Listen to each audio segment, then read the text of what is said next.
we've just completed what many are saying is the most successful. What was that noise? That must have been Elon. Was that Bobby's phone was quacking. Strange. That's all right. We've just completed what many consider to be the most successful first 100 days of any administration in the history of our country, and we're just getting started. Things are happening that are amazing, and I would not say it if it weren't fact. In a few short weeks, we've achieved the most secure border in American history by far, 99.9%, which is a number that nobody thought was doable. Biden thought you had to go back to the legislature to get legislation passed in order to create a secure border. You didn't. You just had to have the right president and the right people working it. Congratulations, by the way, and to Tom. For 2 months in a row, we have set the all-time records for the lowest number of illegal border crossings ever recorded. The number of illegal border crossers released into the United States is down 99.999%. That is usually 100%. So I think it's an amazing tribute, and Kristi, congratulations, and Tom and everybody else. It's an amazing job, actually, and it was done very quickly. We officially designated Tren de Aragua, MS-13, and the Mexican drug cartels as foreign terrorist organizations, and we're expelling these monsters from our country rapidly and working with the Department of Justice. Pam, you're doing fantastic. Your people are amazing. We're having some judge problems that everybody's reading. We're having some judges that don't like, killers, murderers being thrown out of the country. So I don't know what their problem is, but we have little difficulty. We won on the basis of a great border and of getting criminals out of our country. That was why we won every swing state. We won by millions of votes. We won everything, every metric. We won by a lot. It was a massive victory, and we won, I think, largely because of this issue. I put this issue as number one issue, and they don't want us to do what we're supposed to do, and I don't think that can be. And I hope the Supreme Court is going to fully understand what's going on. We have to get the criminals out of our country, and that's the basis under which we won the election. Core GDP, and this is, you probably saw some numbers today, and I have to start off by saying that's Biden. That's not Trump, because we came in on January, this is quarterly numbers, and we came in and I was very against everything that Biden was doing in terms of the economy, destroying our country in so many ways, not only at the border was more obvious, but we took over his mess in so many different ways. Core GDP, removing distortions from imports, inventories, and government spending, was up plus 3% when you add it. We had numbers that, despite what we were handed, we turned them around, and we were getting them really turned around. Gross domestic investment was a whopping 22%. Now, that is a number that people are coming in at numbers. For instance, I just walked in, I heard Samsung is now, because of the tariffs, they're going to build massive facilities in the United States. If we didn't do the tariffs, they wouldn't be doing that. So it takes a little while to get those facilities built, but they're coming in with big, big numbers. They're all coming in with big numbers. We have more money being spent than at any time in the history of our country. We're up to close to $8 trillion, I think I can say. And really, it's going to be a lot higher than that. Those are just the ones that we know about, 8 trillion. I'm not going to say, but I'm not sure if Biden did $1 trillion for 4 years, 1 trillion. But we're at 8 trillion for 2 months, because let's give us a pass on the first month. We were sort of getting a little bit used to things, right? But after 2 months, we have $8 trillion. There's never been a number like that. And that includes chip companies, car companies, every form of manufacturing, high-tech companies. Nobody's ever seen anything like it. So $8 trillion. I can talk about gross domestic product, gross domestic investment. I can talk about a lot of things, but to me, the biggest numbers, the kind of numbers that are, and these people are coming in. Our Secretary of Commerce spent the weekend. He went down to Arizona to see what was happening with the biggest chip company in the world. And he said, Howard, you said, you've never seen anything like it. You want to just describe what you saw? So they're investing $165 billion in 1,100 acres in Arizona, and they're building the highest tech chip manufacturing, semiconductors, and 4,000 employees.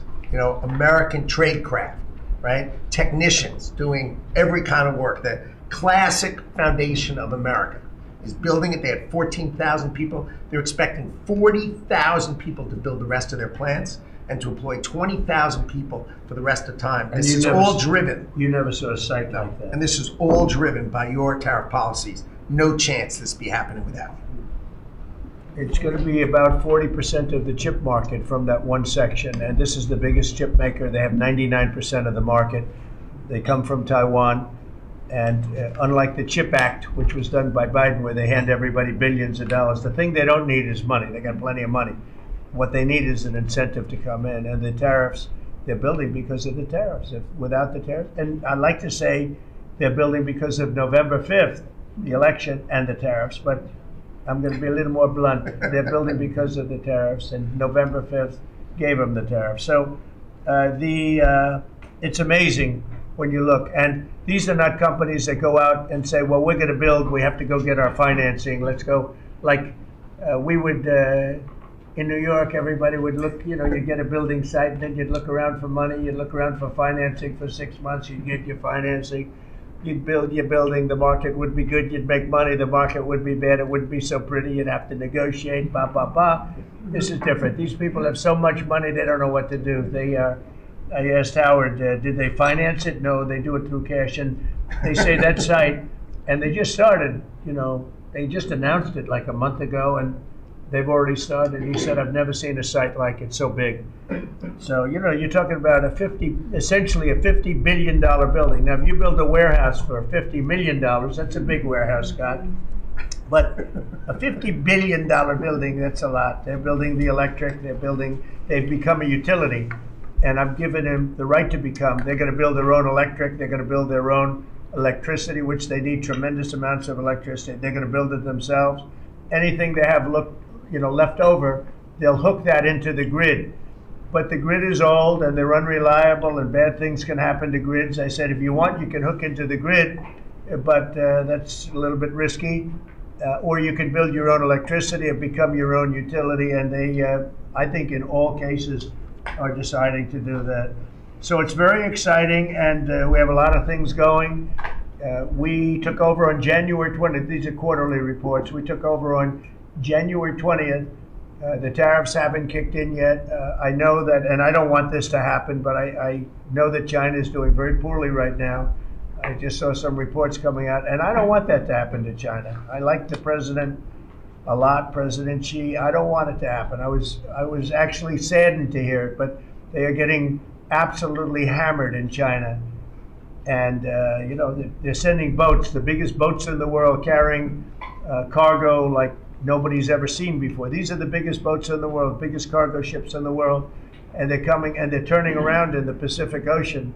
They're doing a big U-turn and going back because they don't want the goods, because 145% tariff. But at a certain point, I hope we're going to make a deal with China. We're talking to China, but their factories are closing all over China because we're not taking their product. We don't want their product unless they're going to be fair with us. And that includes intellectual property and other things. There are a lot of things far beyond just buy, sell. So we'll see what happens. But, I was not, because somebody said, well, were you happy? I said, I am not happy. I want China to do well. I want every country to do well. But they have to treat us fairly also. So with that, I think we're going to maybe go around, and we have some letters where the secretaries and people around the table are making statements about how they're doing and what's happening. And I could start with Pete on the left, because he's my least controversial person at the No, they don't know how good he is. So we'll go around the table and you can hear it. And these are cabinet meetings where they're very open and transparent. And I can guarantee you Biden didn't do this. He didn't do this. Go ahead, Pete. Well, Mr. President, I think we're controversial because we're over the target. And like so many things, Mr. President, you inherited a demoralized military that couldn't recruit, that was perceived as weak after what happened in Afghanistan and elsewhere because of Joe Biden. And what we have seen since your election and the inauguration has been nothing short of a recruiting renaissance. Decades, it hasn't been decades since we've seen this kind of recruiting in the Army, the Navy, the Marine Corps, the Air Force. The men and women of America want to join the United States military led by President Donald Trump. And the police, by the way. Absolutely. And fire. I always mention the fire, but the police and fire, likewise they have waiting lists now, and 6 months ago was a disaster. Go ahead. Truly historic. We can barely absorb the volume and retention as well. Men and women in the military who don't want to get out now that they have a real commander-in-chief. We're reinforcing standards. We're going to be fit, not fat, in our formations. We welcome back all the folks who were forced out because of the COVID mandate. We've ripped wokeness out of the military, sir, DEI, trans, and it's Fort Benning and Fort Bragg again at the DOD. We're rebuilding the military, sir. The Golden Dome is well underway. F-47, reassuring allies and deterring enemies. We found nearly $6 billion in DOGE savings that we're going to reinvest, including $50 billion from the Biden administration focused on things like climate that have nothing to do with lethality and warfighting. And we will have, as you said, sir, the first $1 trillion budget that we plan to spend wisely on behalf of our warfighters. From day one, sir, we've helped get 100% operational control of the border, coming alongside DHS and CBP. That's right. We've got 11,000 troops on the border who now, because of the new national defense area, sir, can help detain illegals at the border and hand them over to CBP. It used to be if you saw camouflage on the border, they could hold binoculars, and that's it. Now we can detain and assist, and we're going to get 100% operational control of that border. Our NATO allies know they have to step up. The Houthis in the Middle East are feeling the weight of American power, and we're deterring communist China. So because of your leadership, sir, I believe we're making the military great again, and I thank you. Thank you very much. Thank you. Howard? So I have the pleasure of running the Investment Accelerator, which gets to recruit these companies. And you've never seen anything like the companies committed to building in America. Technology companies have committed over $2.5 trillion to build in America based on your tariffs, right? Sovereign countries all backing, the whole Middle East and all these countries backing their sovereign wealth funds. They all want to invest in America, and they're coming in, again, over $3 trillion committed. So just those two topics, you're at $5.5 trillion. And then you've got the whole pharma industry knows it's got to come home because America pays for all the drugs of the world. So the pharmaceuticals have to come home, right? Auto's coming home, industrial's coming home. So, we've got to train, and your great Secretary of Labor together and Secretary of Education together, we're going to train the workforce to build America. It's unbelievable. We've got so much, as I travel around, the attention on the Trump Gold Card. I mean, it makes me very popular. Last night, I was out to dinner, and someone came up and said, can I buy 10? And how do I buy 10? And I'm like, that's pretty good. It's $50 million for dinner. So, I was paying for my dinner. The External Revenue Service, right? You've got the tariffs and the hundreds and hundreds of billions of dollars coming in to build the External Revenue Service. That our objective, of course, is to replace the Internal Revenue Service and let those outside countries trading with us, let them pay their fair share to America. And then, of course, you got rid of de minimis. And what happened is these foreign countries were sending in little packages for free and knocking out our mom and pop businesses across America. You put an end to it, and you're going to rebuild the mom and pop and the small business of America. You're their president, and I'm proud to support you. It's very important. De minimis. It's a big deal. It's a big scam going on against our country, against really small businesses, and we put an end to it. Mr. President, so CAFE standards, we have the fuel economy standards on vehicles that are going to go to 50 miles per gallon. We are going to rewrite those standards, bring it down to something that's far more reasonable. Elon's fine with that, I hope. But it's going to drive down. It's going to drive down the price of a car in America, making cars more affordable for families. Biden had the social cost of credit when we build infrastructure, roads and bridges, adding 3 to 5% on infrastructure costs. We've gotten rid of the social cost of carbon, driving down the cost to build roads and bridges across the country. We have what is called follow the law. So we have so many states and municipalities that don't follow the law. So whether it's DEI, discriminating against Americans, whether they give illegals driver's license, or they're sanctuary cities or states, if you don't follow the law, if you're giving license to illegals, if you're having DEI policies, we're not going to fund your projects. So you got to certify in your state or in your city to get road and bridge money or rail money that you're actually following the law, which includes the executive orders from you, Mr. President. We're cutting back funding. We send research money, Mr. President, to universities to do research on more equitable and sustainable transportation systems. Projects that'll use data and public opinion to inform policy and infrastructure and technology benefiting diverse communities, including women and gender non-conforming people. Just stupid wastes of money. We're pulling that money back from universities. We should do good research if we're doing research in universities. And then one last thing, air traffic control. We don't have enough air traffic controllers. We're about 3,000 short. We're working on an agreement with the union, so when controllers become retirement eligible, we're going to cut a deal to try to get them to stay longer, stay in the tower. And then we have a plan to put more butts in seats in Oklahoma City, so we can get more students through the academy and into towers as well. It's going to take us a while to do that, to train them up, but we're in the process before our 4 years are done. Well before that, we're going to be at full capacity. Sean, you want to tell them about, I think we have to bring it up.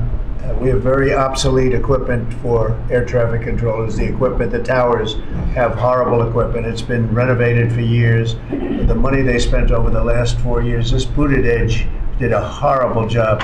They wasted billions and billions of dollars hooking up wire equipment to non-wire equipment to satellite equipment, and a third grade student would know it doesn't work. You can't work it. They wasted tens of billions of dollars. But we want to put a brand new air traffic control system in, and you might want to describe that, please. You and I have talked about this. It's a state-of-the-art system, envy of the world, and listen, our system is safe, but you would have hoped someone would have seen that there's a problem with fixed-wing aircraft and helicopters coming in at DCA. Someone should have seen that before we lost almost 70 lives. It's our job to look and see that we have an aging infrastructure around air traffic control. And so if we don't build a brand new system, there's going to be failures and people will lose their lives. And so we need the help of Congress to help fund this, but it's going to be all brand new. And after you build a brand new system, we have the bedrock and the foundation to actually build on top of it. But no one has done this, Mr. President. There's Band-Aid fixes that have happened over the course of 20 years. You can't have a Band-Aid fix. It doesn't get done. It has to be brand new. The technology, it looks like it's out of a 1980s movie. Old computers, floppy disks. We're using copper wires, not fiber. So there are great solutions we have available that, and by the way, everyone's sick of their delayed flights or their canceled flights. We have more capacity in the airspace.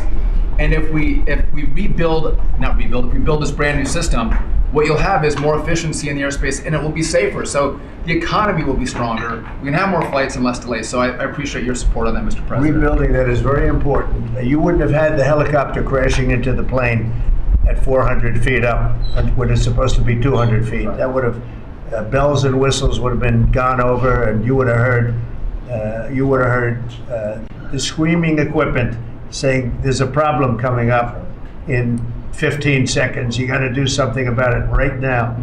And it would have also sent the word right into the helicopter, because I guess you'll be doing the full report on that, but it was pretty obvious what happened. Right. And they were supposed to be at 200 feet, they were at 400 feet, and a terrible thing. And that wouldn't have happened if we had the right equipment. If we had the right equipment, you would have heard bells and whistles going off, and it would have alerted them long before that would have happened. 2 minutes before, it would have had a lot of time.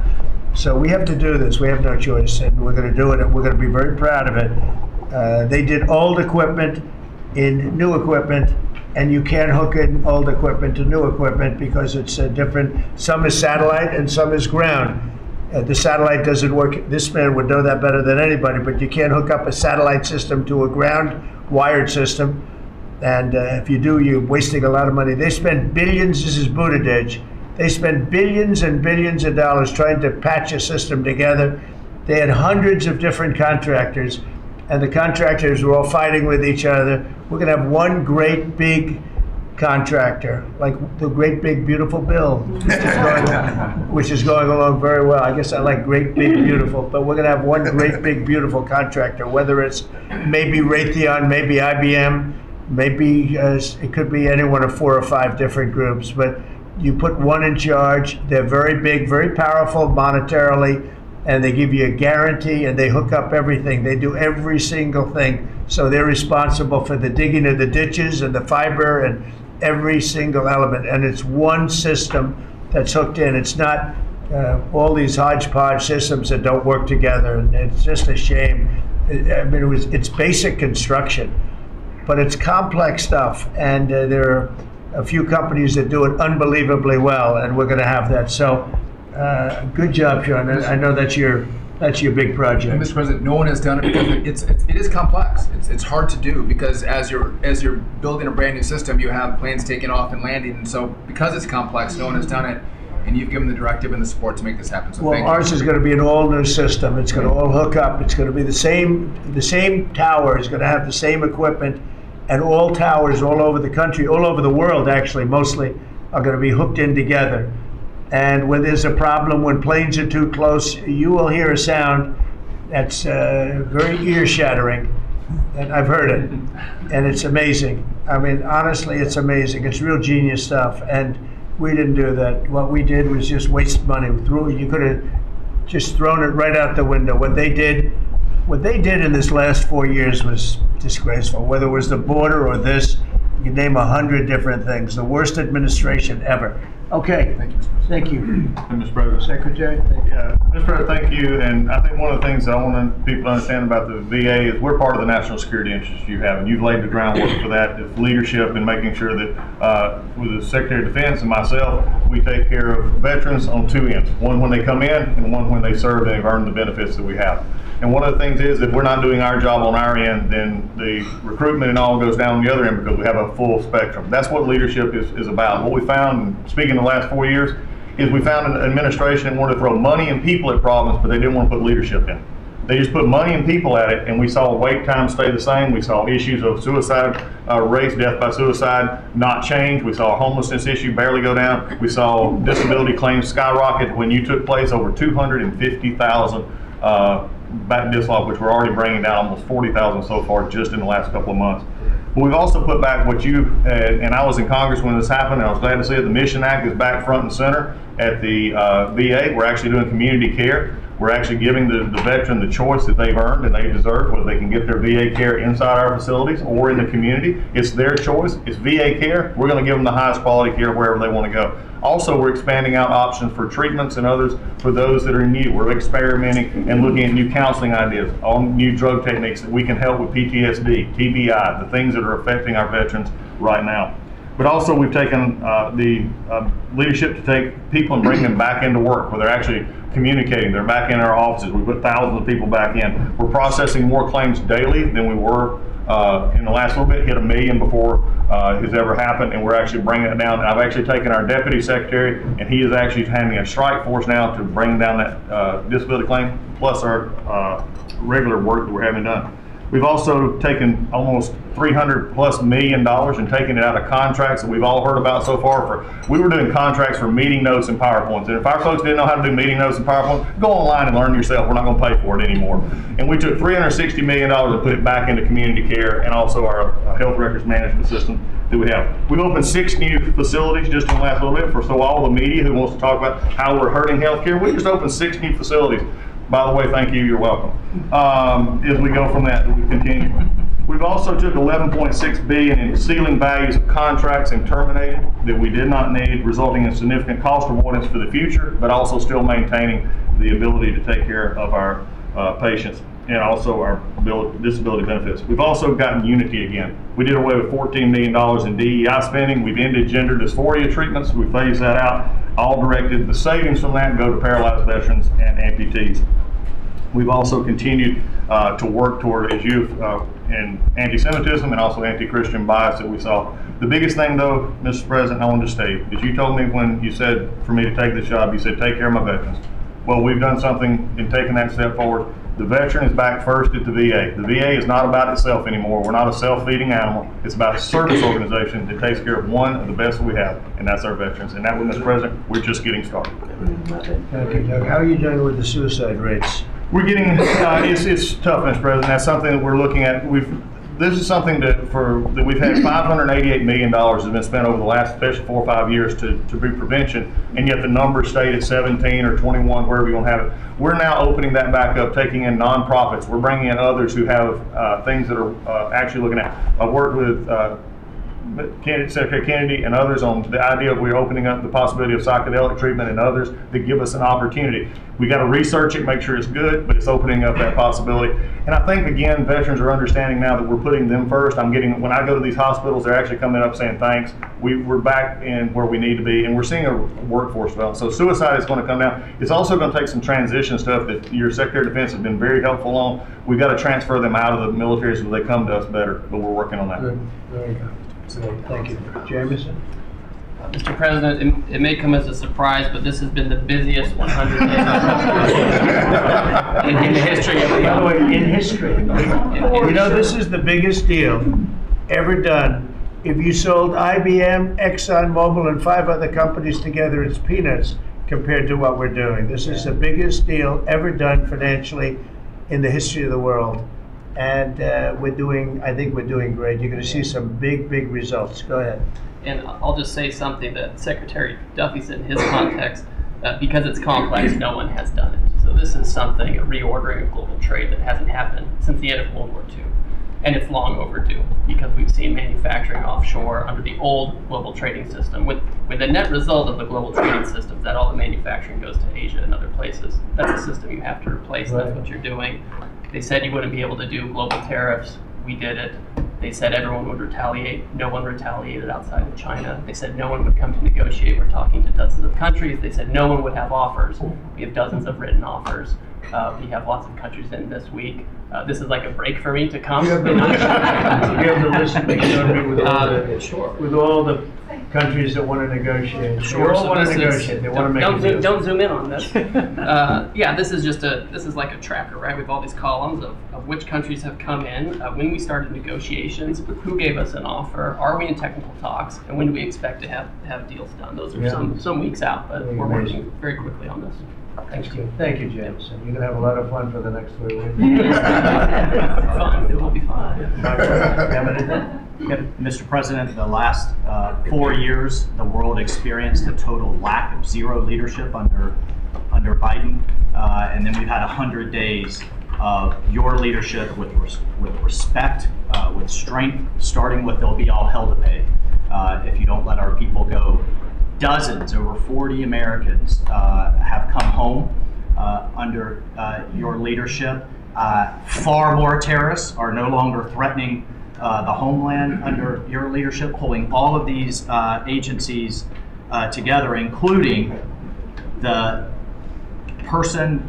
evil individual responsible for the Abbey Gate bombing, and to sit with the 13 Gold Star families, and you showing that follow-up and that justice has been incredible. But pulling this great team together, Mr. President, everything from revitalizing shipyards to cyber to space, that takes this entire team working together.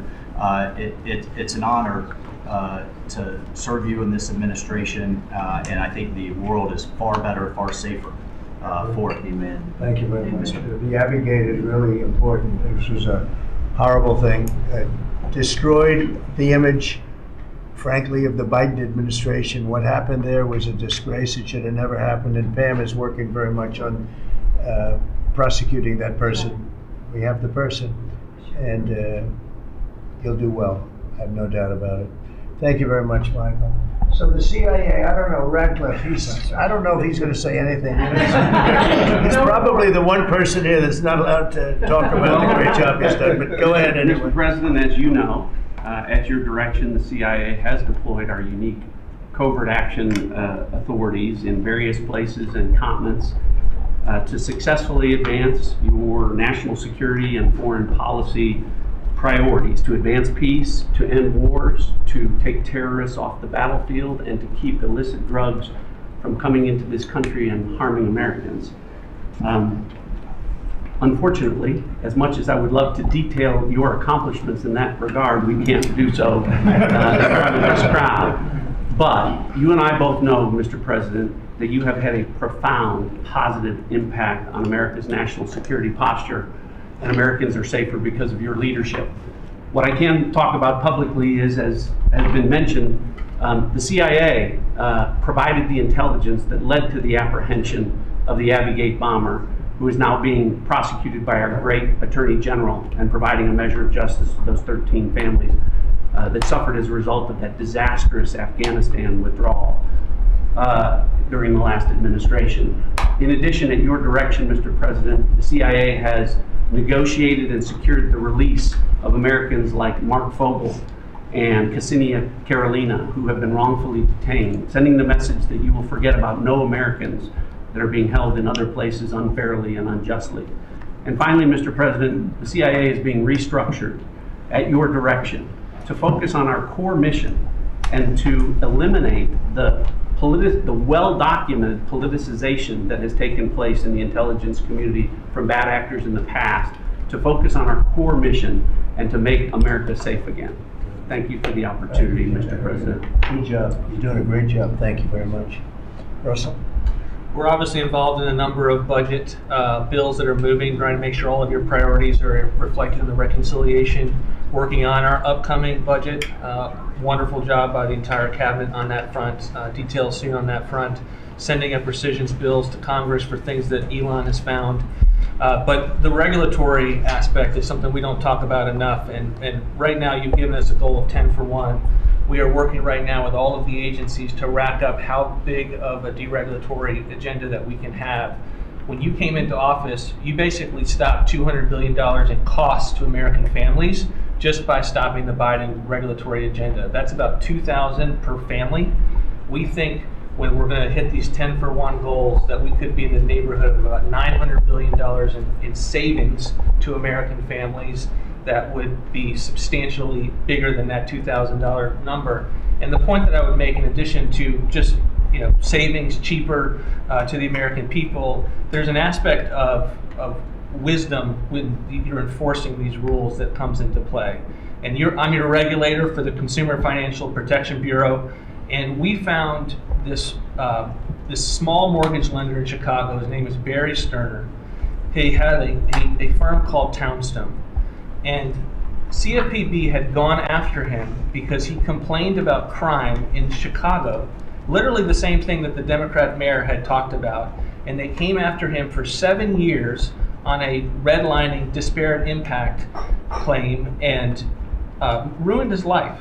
We overturned that. We apologized on your behalf to that individual, and we basically, without having to go through notice and comment, we ended the policy that set that in motion. And so that's happening across these agencies with how they are using their enforcement discretion, and it will only continue based on the stone wall of backing that you've given us to make these hard calls. I don't think they're actually that hard, but no one's done it to this point, and we were able to go forward and do that because of the backing that you've given us.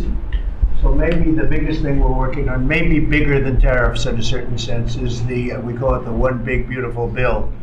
And that's wielding its way right now through the Senate. And John Thune has been actually amazing. And the Speaker has been so great, Congress.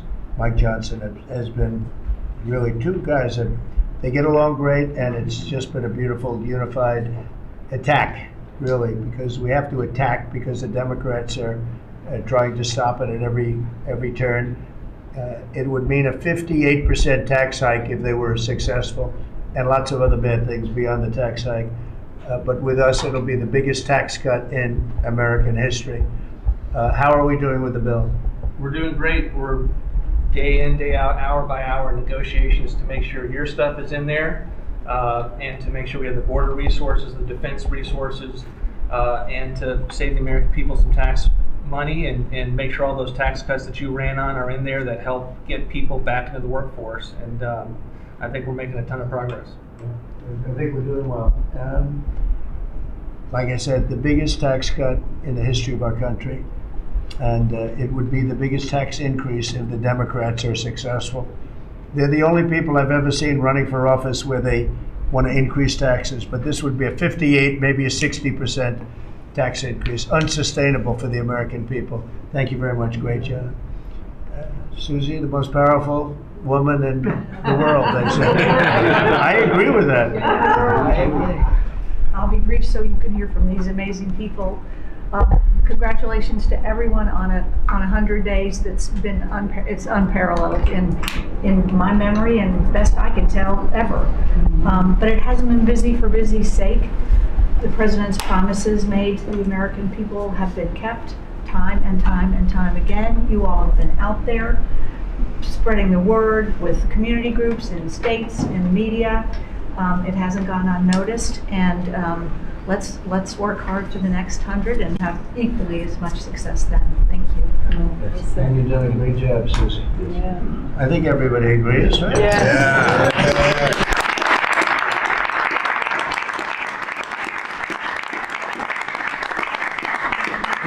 Do we have anybody that disagrees, please? In front of the media. In front of the media. Please raise your hand if you have the courage to do so. Anyway, go ahead.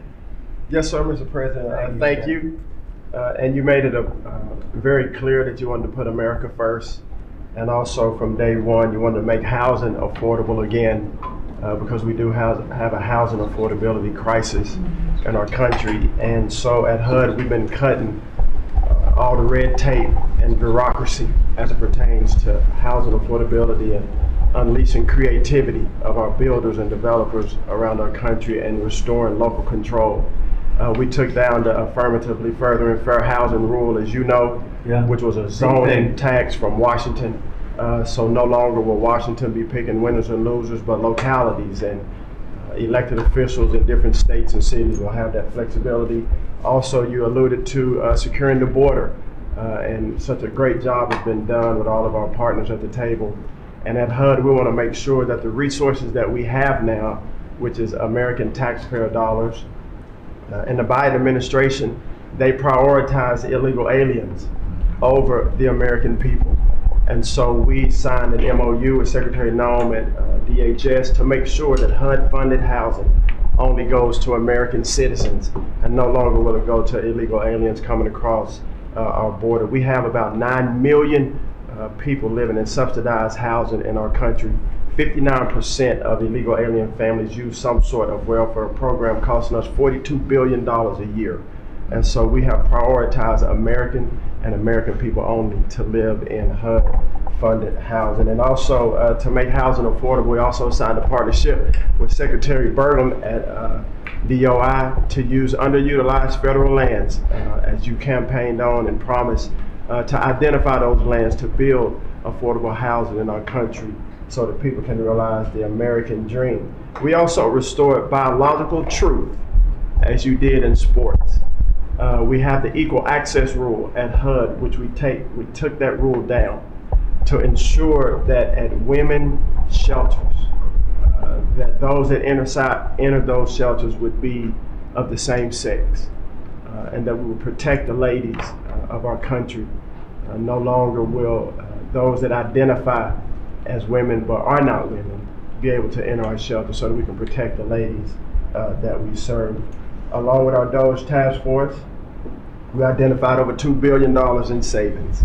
At HUD, $260 million at HUD were just in contracts, $4 million were DEI. And so we took those contracts down and de-obligated and sent back $1.9 billion back to the Treasury for the American people. Again, we want to be good stewards over the American taxpayer dollars. And so, Mr. President, thank you for your leadership in this. And we have a tremendous team at HUD, and I'm so grateful to be part of this team around this table to take care of the American people.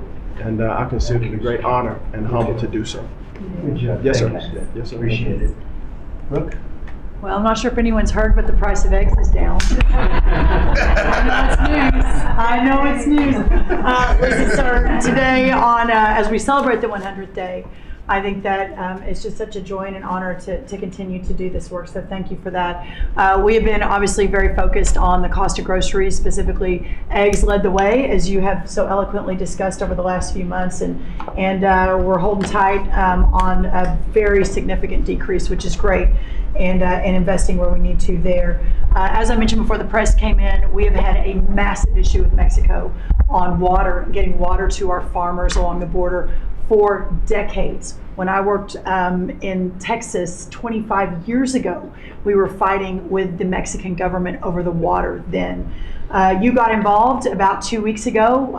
That evening, I started conversations, and as of just a few days ago, thanks to Secretary Rubio's great deputy secretary and I have been negotiating, and we hit the best deal, I believe, in history on behalf of our farmers, and thanks to your leadership and your strength on that. And that's a really big deal long term for those farmers in the southern part of the country. On the energy side, I know we've got Secretary Burgum and his partner Secretary Wright, but we often forget that agriculture has a major piece of the energy dominance agenda, not just timber, not just minerals, but biofuels. So we continue to support that great leadership coming from those agencies, and doing hopefully our part as well, and they've been incredible in that. Our farmers have been hurting under the Joe Biden administration. There was a 30% increase in the cost of input, so the cost of doing business for these farmers over those 4 years. When we left the White House the first time 4 years ago, we had a $0 trade deficit with our agriculture products. After 4 years of Biden, that hit $50 billion because they just didn't make an effort. And so obviously that's $50 billion less dollars at a time of very thin profitability for our agriculture community.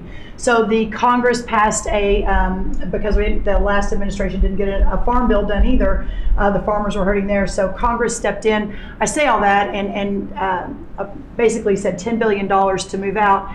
USDA, fastest in history, that money went out to those farmers that couldn't make plant their crops. And so I'm really proud of that, and you'll hear a lot of that from our farmers today, that this USDA is moving more quickly than any ever before. And we're not organizing money based on the color of skin and other ways, which was how the last administration was moving out.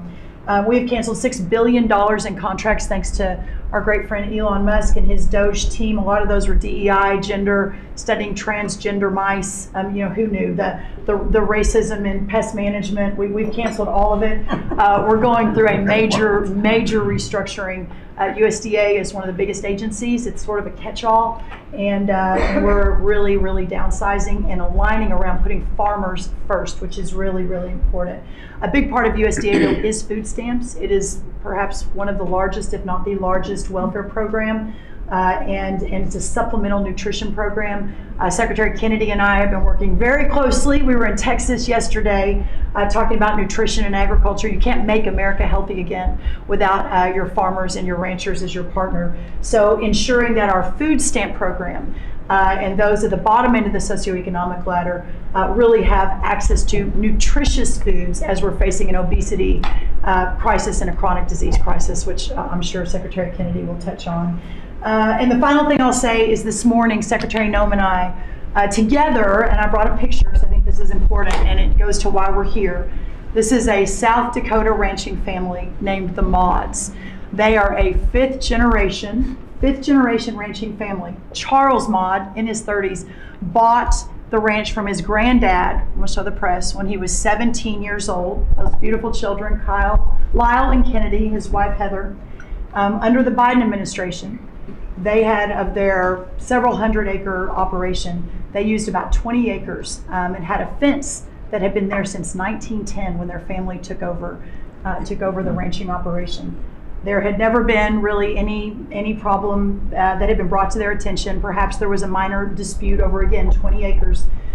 This family was indicted, prosecuted, threatened with jail time, told to find guardians for their children over a fence line dispute that the Biden DOJ pushed forward. So this morning, on the steps of the U.S. Department of Agriculture with Secretary Noem, who was their governor, as the governor of South Dakota, which is where these great people are from, all criminal charges were dropped, and I really appreciate the Department of Justice. It was a really big day as we sent the signal that the over-criminalization and using government, and you know this better than anyone because you were in the crosshairs for so long, that those days are over and the regulation through prosecution is no more. And so this family is one of many that we'll now be talking to ensure that never happens again. Good. Thank you. Thank very you. much. Great job. Please, Scott. Sir, it's been a momentous 100 days with you at the helm, and I view this 100 days as setting the table for peace deals, trade deals, tax deals. So the next 100 days will be harvesting. You've created negotiating leverage and leadership that are going to yield remarkable results. Energy costs have plummeted. Mortgage rates are down, food costs are moving lower, and American families are finding their financial footing again. I had a group in today. America, under your leadership, is on the verge of becoming an AI superpower. That our economy had become barbelled. We had high tech and finance on one side, natural resources led by energy, which the previous administration tried to kill on the other, and you're filling in between with precision manufacturing that we're going to be bringing back through good trade policies, good tax policies. Under the Doge at Treasury and the IRS, cost, tech support, and efficiency have increased. We have the IRS revenues are up, and thanks to the young man sent over by Doge, the IT update that began in 1990, which was begun before he was born, is going to be finished during your term. So trade, you couldn't make it up, trade, taxes, and deregulation, the one big beautiful bill under your leadership. Speaker Johnson and Leader Thune have done a great job, but they have you as a closer on many of their members. And I'll just close by saying economic security is national security is economic security, and it's never been better.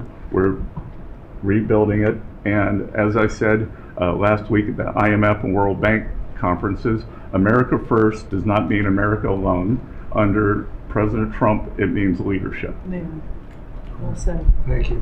Are you busy enough? He's doing a great job. Thank you very much.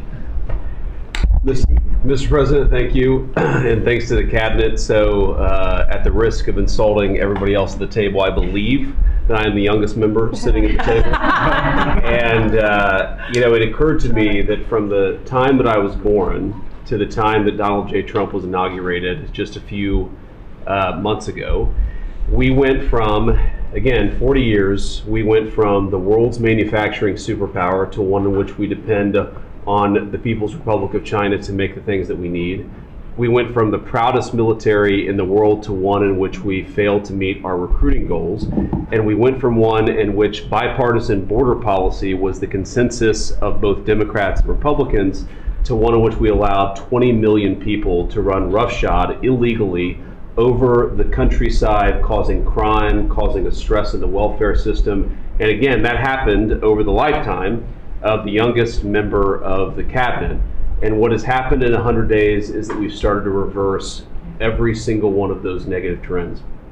And I think what it shows to me is that the president, and you sit in the Oval Office and you see these portraits of presidents past, and let's be honest, most of them have been placeholders. They've been people who have allowed their staff to sign executive orders with an auto pen instead of men of action. And the reason the media attacks this administration as chaotic is because the president is solving the problems the American people set about to solve. He's actually doing the things that he promised that he would do. And Mr. President, it's been an honor to be part of it for the past 100 days. And let me just make one other observation, because it's interesting. I've seen the data, I've monitored it, I've looked at it, but the most underreported fact of the first 100 days is that we came in with a massive recruitment shortfall. And in 100 days of Secretary Hegseth and President Trump's leadership, we now have people breaking down the doors to join our military. To the media assembled here, it's a really interesting question. Why has that happened? Completely aside from the fact that I think it's a good thing, or I think that President Trump deserves political credit for it, why did we go from a military where people didn't want to serve to now all of a sudden they do want to serve? That's a story you guys should cover, But compared to that, how much time have you instead focused on the fact that we deported an MS-13 gang member with a valid deportation order? And why is it that the press is so focused on the fake BS rather than what's really going on in the country? I think that what we've shown, sir, is that you can do a lot. You can do a lot in 100 days, but you've also unfortunately revealed that too much of the American media hasn't learned the lessons of the past 40 years. Thank you, sir. Thank you very much. Thank you. Pam? President, your first 100 days has far exceeded that of any other presidency in this country, ever. Ever. Never seen anything like it. Thank you. Your directive to me was very simple: make America safe. And despite that, we've still been defending over 200 civil lawsuits filed against you.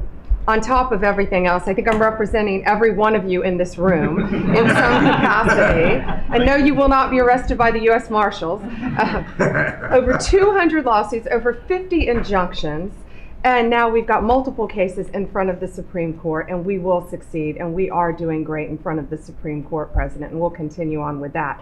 I was at DEA yesterday, and they said to me, you, Donald Trump, have taken the handcuffs off of DEA agents. And as a result of, since you have been in office, President Trump, your DOJ agencies have seized more than 22 million fentanyl pills, 3,400 kilos of fentanyl since you've been your last 100 days, which saved, are you ready for this, media? 258 million lives.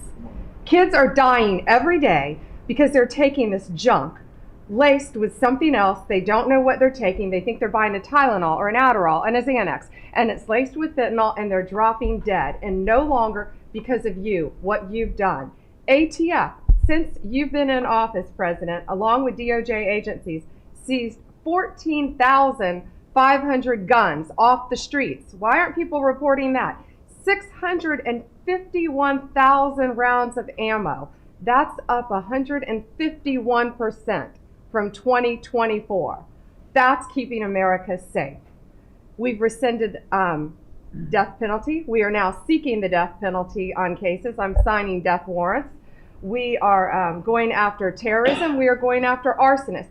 Whether you're burning Teslas, we will see. We've arrested 9 people so far in 7 jurisdictions. No negotiations, 20 years in prison. Or you're burning down the governor's mansion in Pennsylvania. We will be there to protect you. And I've been talking to Governor Shapiro, and he greatly appreciated you reaching out as well. ISIS terrorist, we got one in New York, right around the corner. We got an ISIS terrorist in New York. We have an October 7th task force. We just broke up a huge human trafficking ring by the Sinaloa cartel. 1,000 pounds of methamphetamine on our streets. Ton of fentanyl, 20,000 Molly pills. Those are the drug of choice among at clubs and bars for young kids. They were fake, but you know what they had in them? Fentanyl. That's 20,000 lives saved because of you, right there. We brought back 29 cartel members from Mexico at your direction, and one killed the Kiki Camareno, a DEA agent, in 1985, and many of us got to talk to his widow and his son, who is now a judge. And they started crying. They have tried to get that guy back forever. And thanks to so many of you in this room working together, they have justice. They were crying on the phone because of what you did, President Trump. Thank you. We're going after anti-Semitism. We're unleashing everything you told us. No more DEI, no more weaponization. We have rescinded, as I said, 200 policies. And I could go on all day long, but we are doing everything in our power to keep America safe at your direction. Thank you. Thank you, President. You're really doing a great job. Thank you very much. Okay, let's go. Nice to see you, Mr. President. Well, first of all, I think what you've heard amongst this team is the leadership, because it's given us the latitude really to collaborate amongst each other, not only in this room, as Jamieson mentioned, we kind of get a break for a couple of hours here, but we stay in contact actually every other day that we're working for you. And I think what that says is, I was speaking to, for instance, the Farm Bureau of Texas yesterday. I'm not the Ag Secretary, but it matters to the workforce. I'm working with the other secretaries, Lutnick and McMahon, on education and the workforce investments that you've asked me to do, Because as you've come in and negotiated these great repatriation of these companies and the investments, we're going to need that workforce to build back this economy. And I couldn't see that more as I've kicked off my 50-state tour. We've been in 5 states so far. We'll finish all 50 states by the end of the year. And what we're talking to is the American workforce and these companies about what the market demand is. That's the difference, that we finally have made that connection. What do they need? How quick do they need it? And how fast can I get these either apprenticeships toward that million that we've put that lofty goal? We've already added 80,000 new apprenticeships already just since January. So at the Department of Labor, that tour has kicked off, and I couldn't be more honored to be on the ground and see my colleagues that we're passing in the skies, but we're on the ground together because we're all collaborating together. One of the things that we're talking about, illegal immigration, I have put states on notice. I warned all 50 governors that if they continue to reward illegal immigration by treating unemployment benefits as a handout, they're going to lose their federal funding as well. We can no longer continue to give unemployment insurance to illegal immigrants. And so I've let those governors, and I sent out that letter last week. We also eliminated discriminatory DEI offices within the department, specifically the Office of Federal Contract Compliance Programs. Most of our federal contracts were really just to focus on DEI enforcement. We were really punishing a lot of these companies. If they weren't complying, they weren't going to have a federal contract. We've let go of that program completely. $4.4 billion in unspent COVID funds came back to the Treasury from the CARES Act. Billions were collecting dust in these coffers, in the state coffers. We've asked for that money back to return to the Department of Treasury. We saved $250 million by canceling America Last, is what I call it, foreign handouts, including funding for things like transparency and accountability for Uzbekistan cotton industry. It doesn't make sense that we're funding these foreign, and thank you to DOGE and to the government efficiency of what we have found with the fraud that we're seeing. I mean, some of these things are so ridiculous you can't believe it. No, I write them down and I read them more than once. Cotton farmers? Yeah, it doesn't make sense. It sounds like a comedy sketch. That's right. And so again, with the executive order preparing Americans for high-paying skilled trade jobs of the future, that's our goal. The trades is where we're being focused, but all companies, and we want to make sure we're on hand for that.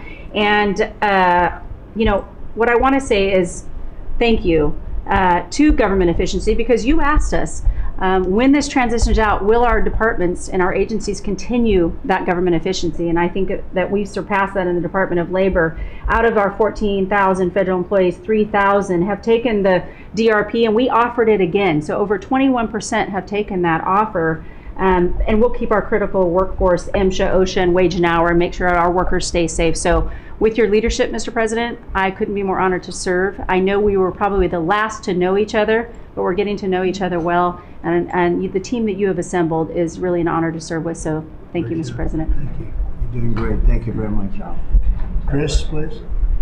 Mr. President, you ran on unleashing American energy.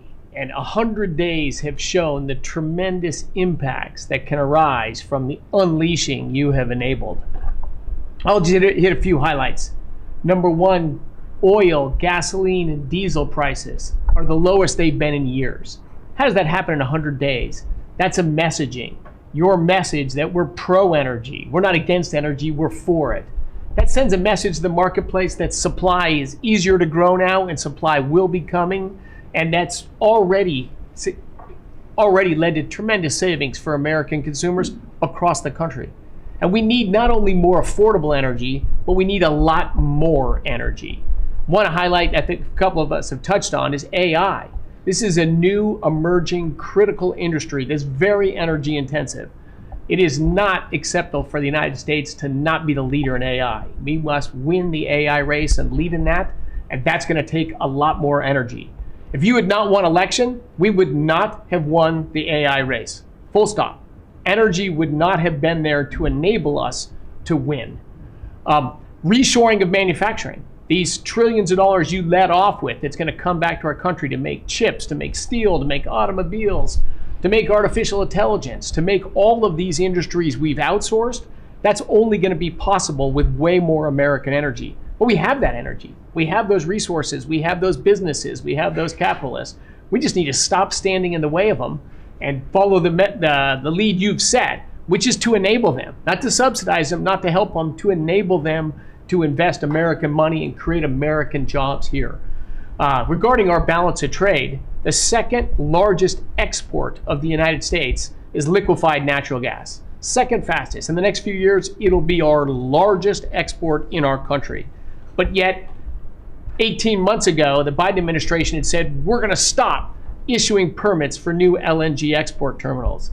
That's just nuts. That's a great competitive advantage we have, huge balance of trade driver, a huge industry just coiled and ready to go. I just came back from Poland last night.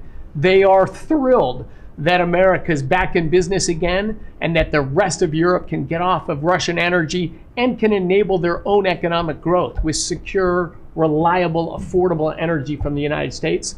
Also witnessed the signing ceremony for a deal between two large American businesses to build a huge nuclear power plant in northeastern Poland. The first of this design built in Europe. It'll be the first of many. I spoke with many other nations over there. They want to buy more American gas. They want to get American technology. They want to have a partnership with us. And they shared the message I delivered to Europe in my keynote remarks is that unleashing energy is the way you make your society safer, more prosperous, more free, and that these sort of over-the-top climate alarmism doesn't do anything to help the environment of our world, but it does impoverish people, it does reduce the security of your nation, and it makes you weaker. I think that's a constant message many of us around this table have brought to Europe. We want our friends in Europe standing up again and leaning in. A lot great is happening under your leadership. We're unleashing consumer products that Americans wanted to buy that Biden was making illegal. I'll be in Georgia on Friday at Renai's manufacturing plant. Tankless natural gas water heaters. Incredibly popular product. They almost became illegal. The return of common sense is incredibly welcome across this country, across the world. And back to Elon, that extra thing, we're going to deliver all of this with less people, less money, less burden on the U.S. taxpayers. Not smaller departments and smaller services, better, more thoughtful services done more efficiently and smarter. The way you'd have to run a business. We've got to get our fiscal house in order, and you and the people around this table are making it happen. Thank you, Mr. President. I'm honored to be here. Good job. Thank you very much. Please. Yes, Mr. President, you are 100% correct. The border is 99.99% safe, under control. You have completely reversed the entire situation. In fact, the day before yesterday, I was down in El Paso, and those Border Patrol agents are so impacted by how you have changed things in a year. They have put up huge pictures that say, under the Biden administration, the mobs of people that were pushing through razor wire and trampling children, and the chaos and the violence that was happening at that same location, they have a picture there that says, this is what the Biden administration looks like, and this is what the Trump administration looks like. It's peaceful. People who do business between Mexico and America are coming through. They're doing it legally. They're following the law, and it's all because of what you've done and what you've empowered them to do. The recruitment for Border Patrol is through the roof. For ICE agents, they want to be a part of ICE because they recognize they actually get to do their jobs. I have the Coast Guard too. Coast Guard recruitment is up over 20% just in the last 60 days. Everybody wants to be a part of what the heritage is of this country. We've repositioned the entire Coast Guard fleet to focus on border and drug interdiction. As we've secured the border, the cartels have gone to the water and are going out in maritime waters to move their drugs into this country. The Coast Guard just in the last 2 months has taken into custody over 126 tons of cocaine, millions of doses of fentanyl. It's just amazing. And the aliens that they are deporting is incredible too. We've been working with all of them. The one thing that I want to point out is the fake news has been saying that Biden deported more people than you. And it's an absolute lie.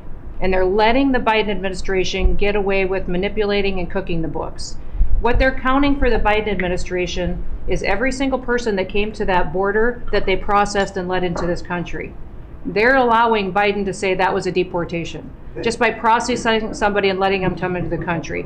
It's absolutely false. It's not true at all. You have deported over 250 known terrorists. You've deported thousands of foreign terrorist organization members and gang members, hundreds of thousands of people that were in this country illegally. We've collected $30 billion worth of tariffs through CBP, and we've also collected millions and millions, hundreds of millions of fines and penalties from people that have overstayed here in this country. So I just want to thank you. You've been a game changer. I want to thank Pete for his leadership at DOD and what they've done. I want to thank Marco for his diplomacy and getting us travel documents into these countries. Mexico has finally come to the table and now is going to take a lot more people that we're able to send back to that country. And the president of Mexico told me, sir, she turned around over 500,000 people in Mexico before they ever reached our border. We should be counting those as deportations because they never even made it to the border because she turned them around because you forced her to. So those are all people that never even came here because they got the message because you were so aggressive. So thank you for what you're doing. And every day we get to get up and do jobs that matter. And we appreciate that. Tom is doing a great job. Oh, yeah. Tom's a great messenger for us. He just, yeah, he's hardcore. Yeah, thank you. He is hardcore. Yeah, he is. No question about it. Kelly? Mr. President, it's such an honor to serve in this administration and on behalf of Main Street America for our 34 million small businesses that make up 99% of all businesses in this great nation. I have to tell you, under your leadership, Main Street is open for business again. They're thriving and they're investing. And the data that we have at the Small Business Administration, the loans that we're putting out, a record 26,000 loans in your first 100 days means that 2,000 small businesses each week are receiving that funding, that investment in the future. Small businesses create 2 out of every 3 new jobs in this country, and we've already seen under your leadership the jobs economy is back, manufacturing jobs are back. We've seen a 38% increase in manufacturing loans. We put out 1,500 manufacturing loans in your first 100 days. We saw startups increase by 54%, and we saw businesses under 5 people increase by 95%. So your leadership on the economy matters to every region of this great nation. I'll tell you on the manufacturing front, I'm out on a national manufacturing tour. We've met with 250 manufacturers, and as I walk through the factory floors, they all ask me to thank you for fighting for their jobs, for these industries, and for the people who are creating things from pharmaceuticals to aerospace, to food and all the essentials that this nation needs to be independent and strong. And to that end, I'm working with Congress. We'll be announcing tomorrow an upsizing of our manufacturing loans to make sure that that economic engine, because 98% of all manufacturers are small businesses. It's incredible to walk through these factories that are really creating what you had in your first administration, the blue collar boom. It's now a new collar boom because it's the intersection of technology and manufacturing and what they can create for our war fighters, for our aerospace, for pharmaceuticals with less than 300 to 500 employees, sometimes 100 employees. I was at a factory in Georgia on Monday that is creating machines to help with the Iron Dome in Israel. Less than 50 employees. This is the engine of our economy. It's the heartbeat of our communities. It's the small businesses that helped elect you because they needed your economic agenda. So thank you, Mr. President. It's such an honor, and congratulations on an epic 100 days. I do have to thank Elon. I do want to note, we just cut $3 billion in contracts because of Doge's work. That's $3 billion that hardworking families that won't have to work until April 15th to pay for the waste, fraud, and abuse that we continue to find in this government on behalf of taxpayers. So again, thank you, Elon, as well. Thank you. Great job, Kelly. Thank you very much. Elon, I love the double hat, by the way. Yeah, thank you. He's the only one that can do that. You don't get away with it. Well, Mr. President, you know, they say I wear a lot of hats. And as you can see, it's true. Even my hat has a hat.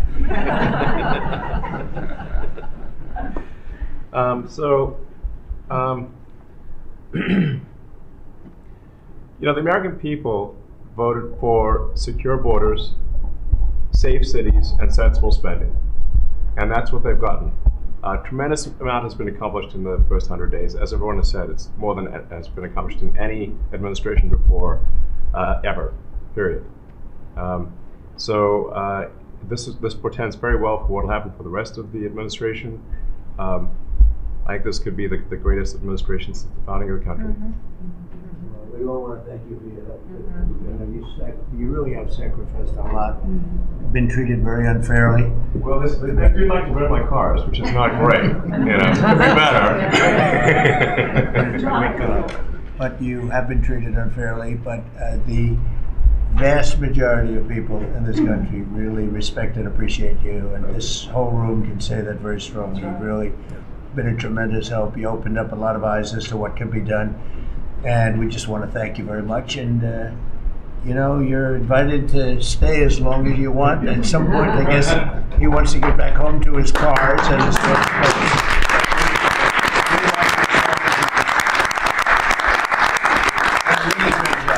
You've done an incredible job.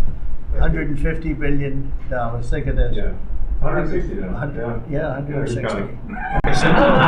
They said, oh, it could have been more. And a lot of stuff is being worked on. That number could be doubled and even tripled. A lot of things are being worked on that we don't count yet because it's not quite there. But you've done a fantastic job, and we appreciate it very much, Elon. You know that. It's also an honor to work with your incredible cabinet.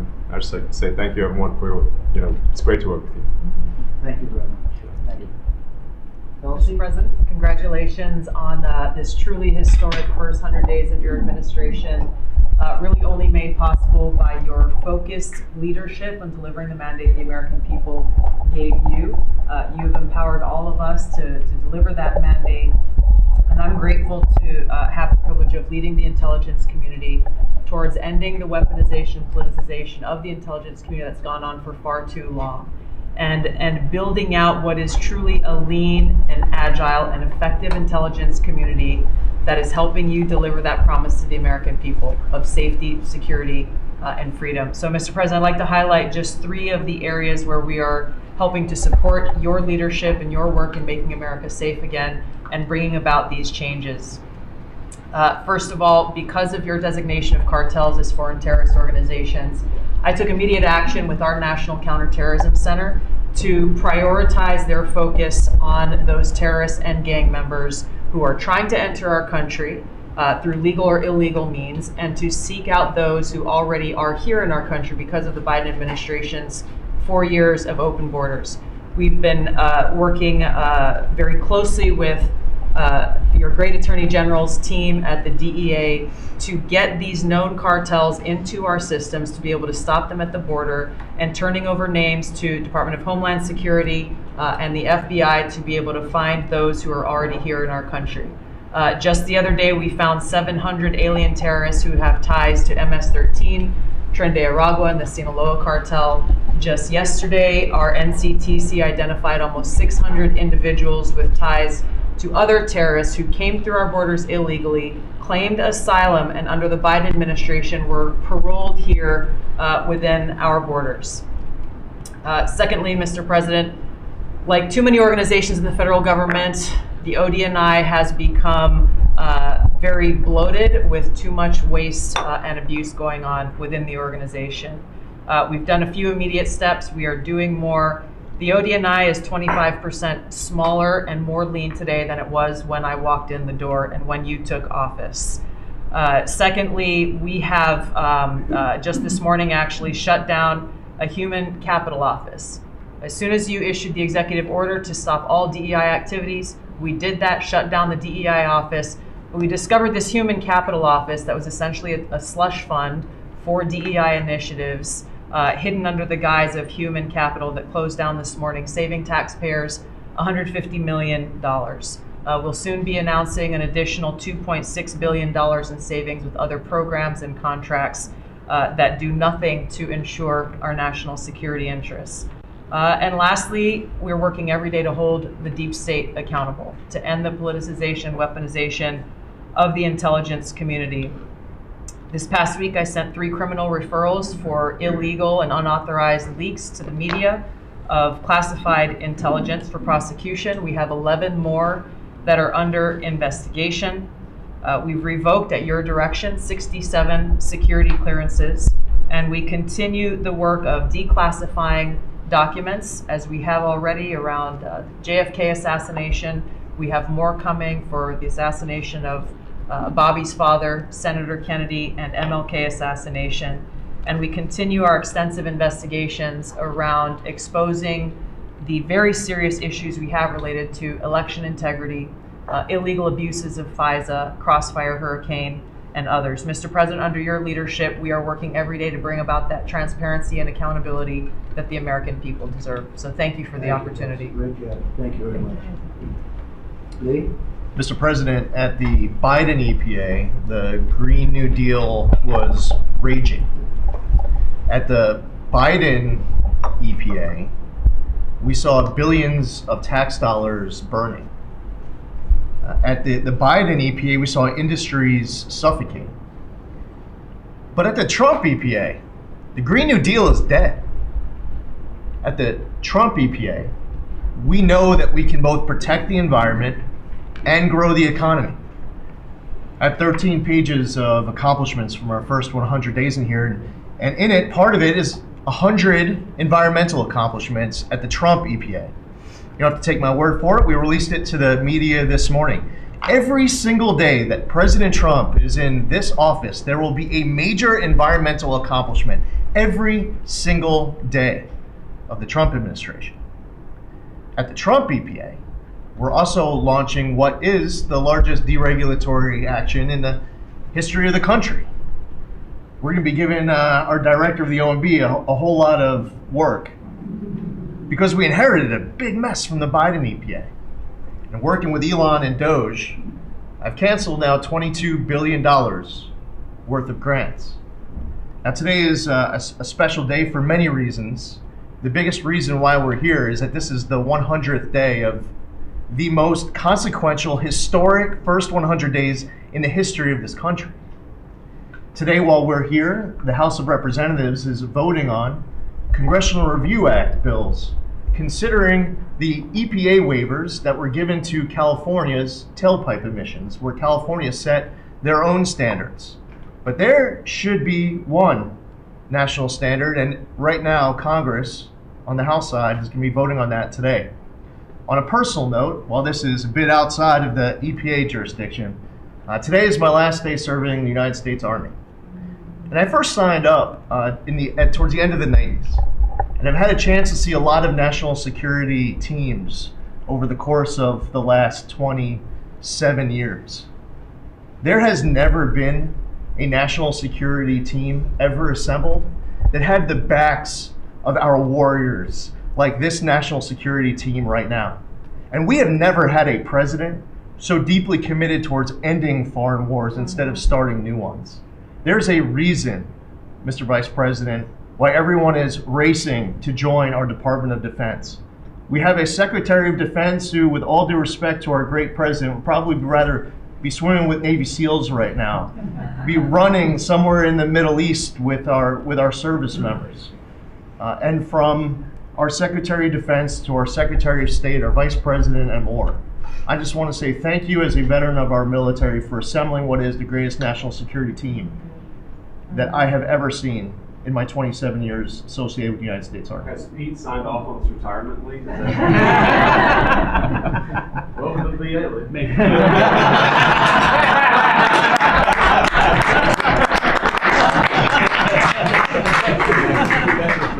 Thank you for your service. Yeah, thank you. You're doing a fantastic job. We appreciate it very much. So?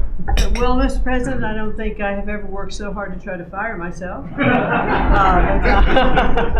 But we're certainly making great strides in that. We've reduced the folks over at the Department of Education by about 50% now through our RIF program, and so we've closed a lot of the district offices, consolidated, so there are a lot fewer people working a lot more efficiently in the Department of Education. The commissioners of education in every state, and I was at a meeting with them not too long ago for not only our states but our territories. They are thrilled with the opportunity now to be able to have more control over the education in their states, to get rid of a lot of the red tape and regulation that's kept them from doing what they're doing. So we're seeing, I think, great improvements. We'll see test scores, I believe. It'll take a bit for them to be able to go up, but I think now that they're going to have the opportunity to put in their own programs, we'll see that grow. At the same time, we've been focused on higher education for our universities. We've returned proper enforcement of Title IX protections to schools. We have stopped funding to Columbia, for instance, and some other schools for not only Title IX but Title VI infractions. And those are moving along. I think we've brought people to the table. They know that you're serious. You meant what you said. They're going to make changes. They're making their campuses safer again. Anti-Semitism was just out of control in many of our universities. And so some tried to, in fact, Harvard is sued and they're saying that it's, First Amendment infraction. No, this is civil rights, safety on our campuses for our young students, who are there. And with Pam's help and the task force that we formed with HHS, with GSA, with other agencies, we're going to make sure that our campuses are safe.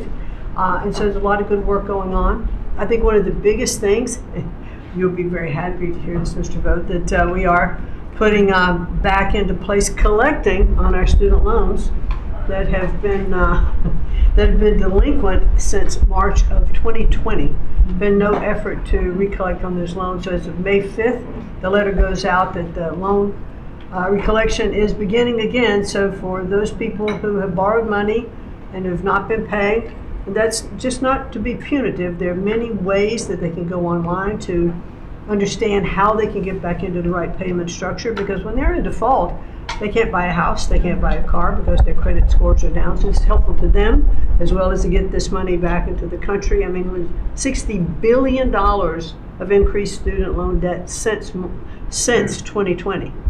And in total, we've got almost $1.7 trillion in student debt. So we're gonna start getting it back. And Scott and his team have been incredibly helpful. We appreciate that so very, very much. And so a lot's going on at the department. And what I would really like, as I'm firing myself, I'd like for you to be known as the education president, because of the best in practice systems that we want to put in every state to incorporate AI, so that we are training these new entrepreneurs and business leaders in our country. We can't do it with the infrastructure we have in place today.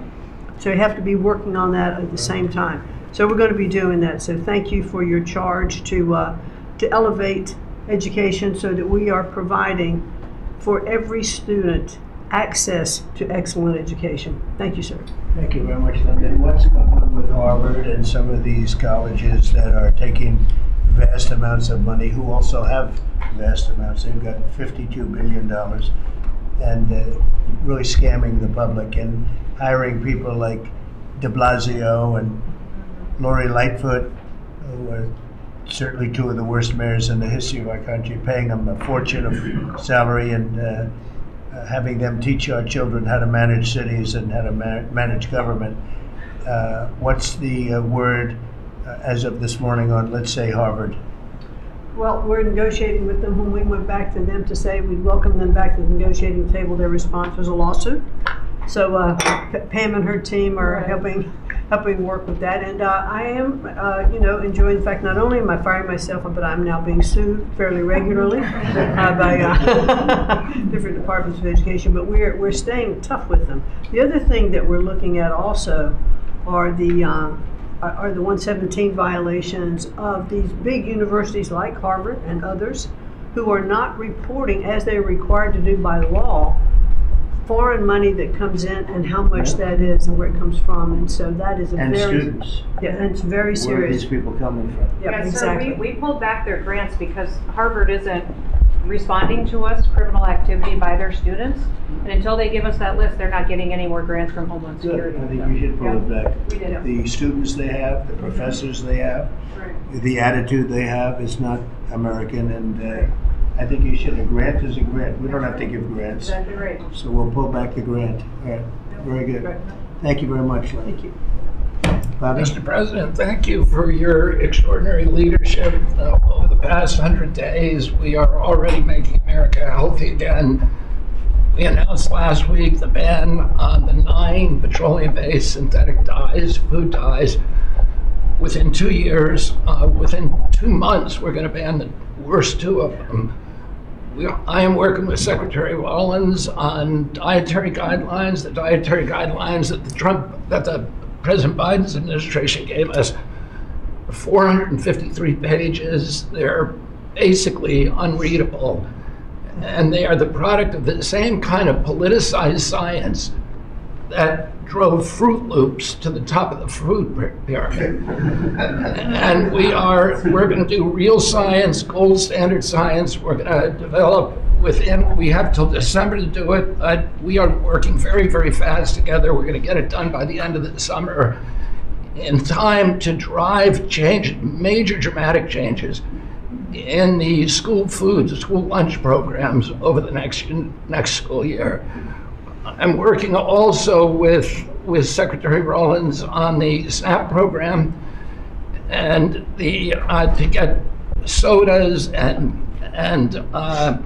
candy off of the food stamp program. 10% of food stamps go to SNAP. And I want to thank you for your courage. You are a business-friendly president, probably the most business-friendly in our history, but you're also willing to stand up to very, very powerful businesses, and you've shown that again and again. Secretary Rollins had the soda industry come and knock on her door very much, very loudly, and they said to her, well, the SNAP program is not supposed to be about nutrition. She pointed out to them that there is no nutrition in a soda.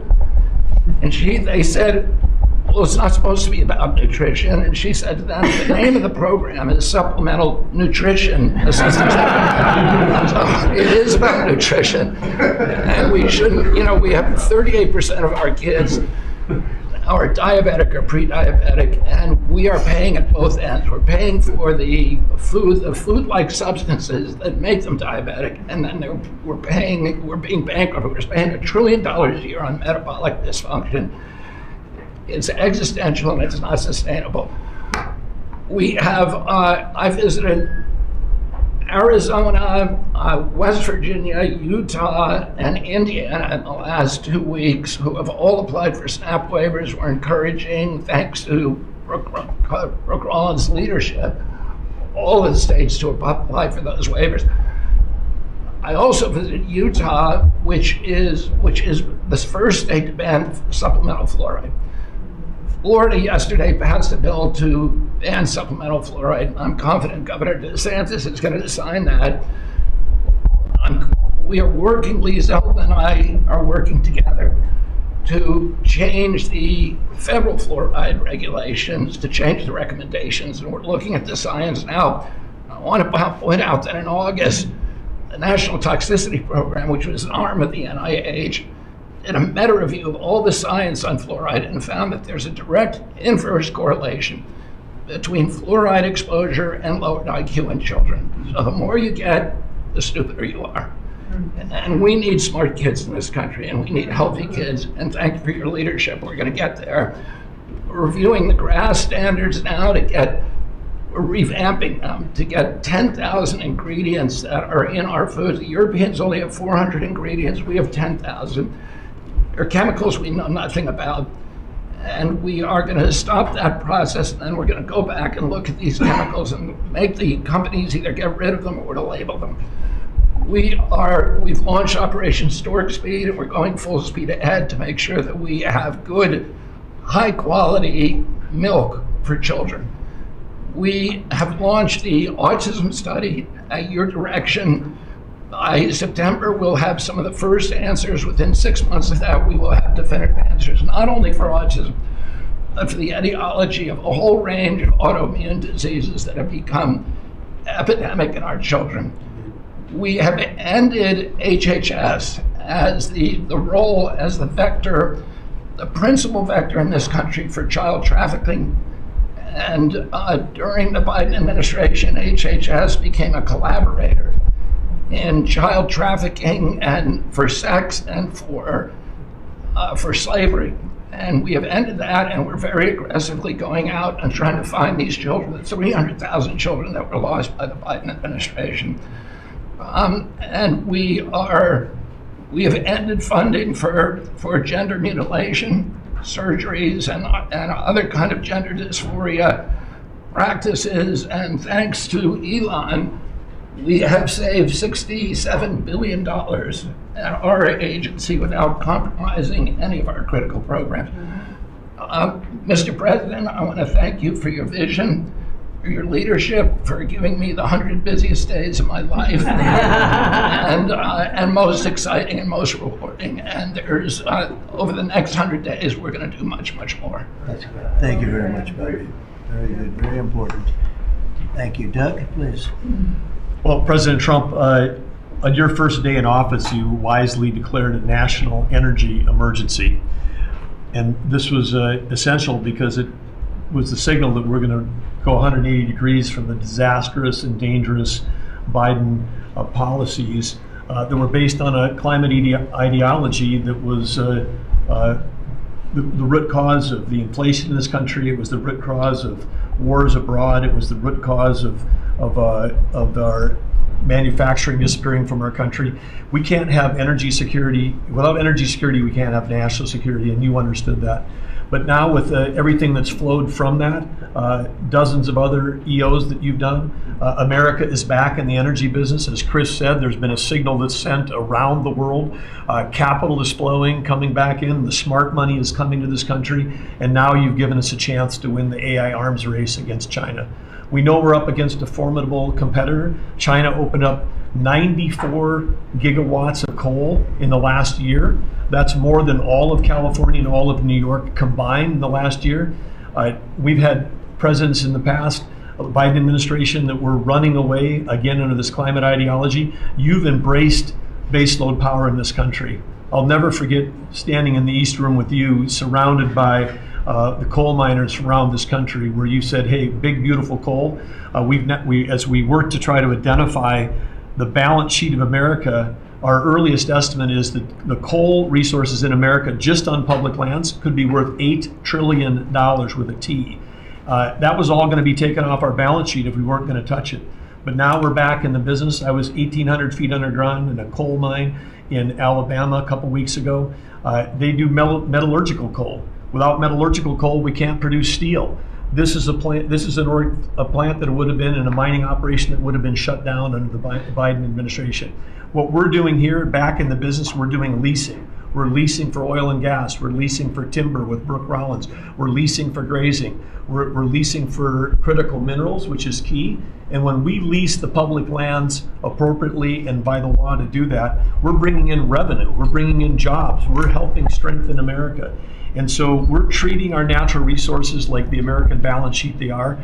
And America's resources, the 700 million acres of surface that's public, the 700 million of subsurface, the 2.5 billion offshore, all contain what we need to have self-sufficient supply chains. And so in this, we're focused deeply on critical minerals.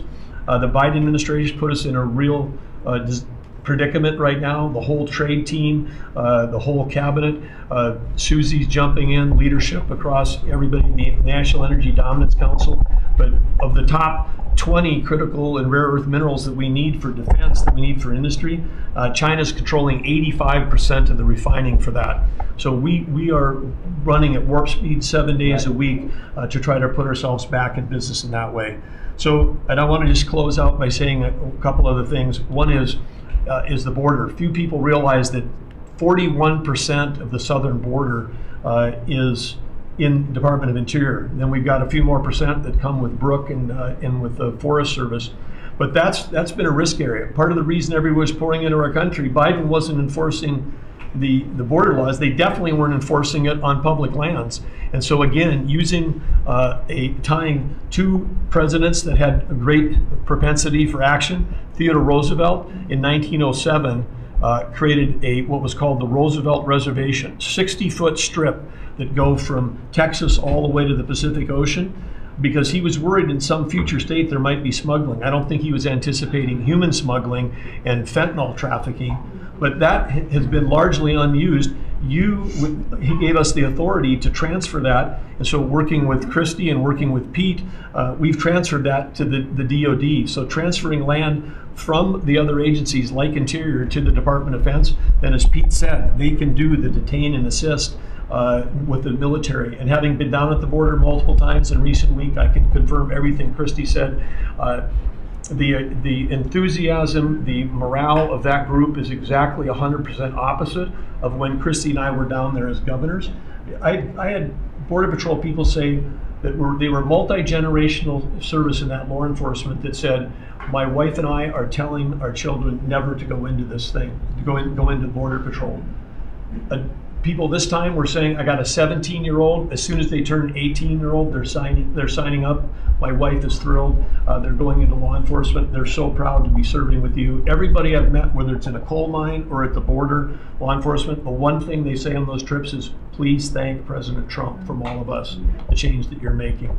And I want to say especially this became very dear when we last week renamed a U.S. Wildlife Refuge in honor of Jocelyn Nungare. Jocelyn Nungare, of course, lost her life tragically to illegal Venezuelan gang members in this country in a horrific way. But her mother, Alexis, was at that ceremony. Her grandmother was there, and Jocelyn's great-grandmother was there. There 3 other generations of that family were there. They all wanted to pass on their thank you too, and we've secured her name forever as a sanctuary. And really is saying that every child, every 12-year-old, every child in America should be safe in their own communities. And you've dedicated a beautiful piece on the coast in honor of her. So, President Trump, in your first term, when I had a chance to work with you as governor, you were courageous. The thing that's empowering this amazing group of people around this table, and you've probably assembled the greatest cabinet ever, is that this time you're not just courageous, you're actually fearless. And it's your fearlessness to take on the issues that other presidents would not touch, whether it's the work that we're doing with successfully streamlining and right-sizing government, or whether it's taking on the issues at the border, or whether it's embracing the power we need to win the arms race. You're fearlessly doing that, and that creates it just all of us can sprint because you're running ahead. So thank you. Thank you, Doug. And you are doing a great job. And with Chris, that's a pretty much unbeatable combination, I have to tell you. So thank you both very much. Thank you, Doug. It's great. Marco? Well, it's not easy to go last after all these reports that have come here. First of all, so better be good, and I'll be short as well. A couple things, Mr. President. I think you deserve a lot of credit for 2 things. The first is assembling this great team of people. Some of whom I've known for a long time, others who I've gotten to know during this period of time, but putting together a team, not just of talented individuals, but that work well together. It's something never going to be reported on in the media or fully seen, but it happens every single day. For the most part, I interact with almost everyone around this table at some level, and because of Secretary Kennedy, I'm afraid to eat anything. So in front of him, yeah. He said Tootsie Rolls are okay in moderation. So. But it's a great team. And here's the second, and I tell this to people all the time. This is incredibly rewarding service, and you hear it in everyone's voices. Traditionally in the past, and it's one of the problems we got in as a country, is presidents would say, okay, let's go do something, and then they would have to do a study, and then a study on the study, and then a long internal deliberative process, and by the time you got to it, it was too late, or somebody had forgotten it. In this administration, it's moving. You know the direction because you know why you were elected. The American people elected you very clearly, and basically it's measured, I used to say by days and weeks, now it's measured by hours and minutes, but action is happening. And that's what people want to see. And let me talk about foreign policy in particular, because I'm not sure this is fully appreciated. This president inherited 30 years of foreign policy that was built around what was good for the world. In essence, the decisions we made as a government in trade and foreign policy was basically, is it good for the world? Is it good for the global community? And under President Trump, we're making a foreign policy now that's, was it good for America? I was appointed by you and confirmed by the Senate to be the head of the United States Department of State. Not the World Department of State, not the Global Department of State, the United States Department of State. And what that means is our foreign policy is guided by 3 things. Does it make America stronger? Does it make America safer? And does it make America richer? If something doesn't do one of those 3 things, and hopefully all 3 of those things, we're not doing it. Now, we went out and hired a consulting firm to help us organize ourselves. Luckily, they were free. They're called the Department of Government Efficiency. And they helped us do a couple things. Number 1 is our foreign aid. We were funding some crazy stuff. Crazy stuff. You tell me, how does a puppet show in some country around the world make us stronger, safer, and more prosperous? So we got rid of puppet shows and a bunch of other things. I'm sure there were very good puppet shows. And I'm sure that a bunch of charities in the world can go pay for it, but the American taxpayer should not. We've also, by the way, Mr. President, under your direction, reorganized the Department of State. We had offices within offices within offices that didn't even know they existed themselves, not to mention the rest of them. And so we've begun to reorganize that as a way to be able to empower our embassies and our ambassadors and our regional bureaus to do what many of them signed up to do. We have a great team of ambassadors you've appointed. They're coming online every single day. Very talented people that are involved. Something else we got out of the business of, well, it wasn't widely reported, or maybe it was. We had an office in the Department of State whose job it was to censor Americans. And by the way, I'm not going to say who it is. I'll leave it up to them. There's at least one person at this table today who had a dossier in that building of social media posts to identify them as purveyors of disinformation. We have these dossiers. We are going to be turning those over to these individuals. We can follow up with the media. Well, we are going to turn over these dossiers to the individuals, and they'll decide whether they want to disclose it or not. But just think about the Department of State of the United States had set up an office to monitor the social media posts and commentary of American citizens to identify them as vectors of disinformation, when we know that the best way to combat disinformation is freedom of speech and transparency. And so that's what we're going to be in the business of doing. We're not going to have an office that does that. Beyond that, Mr. President, and this I'll move quickly because this has been a team effort, we have gone to countries all over the world and said, hey, you want good relations with the United States, you need to take back your people that are here illegally. And we've had historic cooperation. Beyond that, and I say this unapologetically, we are actively searching for other countries to take people from third countries. So we are actively, not just El Salvador, we are working with other countries to say, we want to send you some of the most despicable human beings to your countries. Will you do that as a favor to us? And the further away from America, the better, so they can't come back across the border. I'm not apologetic about it. We are doing that. The president was elected to keep America safe and to get rid of a bunch of perverts and pedophiles and child rapists out of our country. Here's something else we've done. We stopped giving student visas to people who are coming here to burn down our universities and take over libraries and harass people. Why are we giving student visas to people who are coming here to create disruption? And we've taken away the student visas of people that are come here to do that. It's simple. If you're coming to America to start riots, we're going to take away your student visa.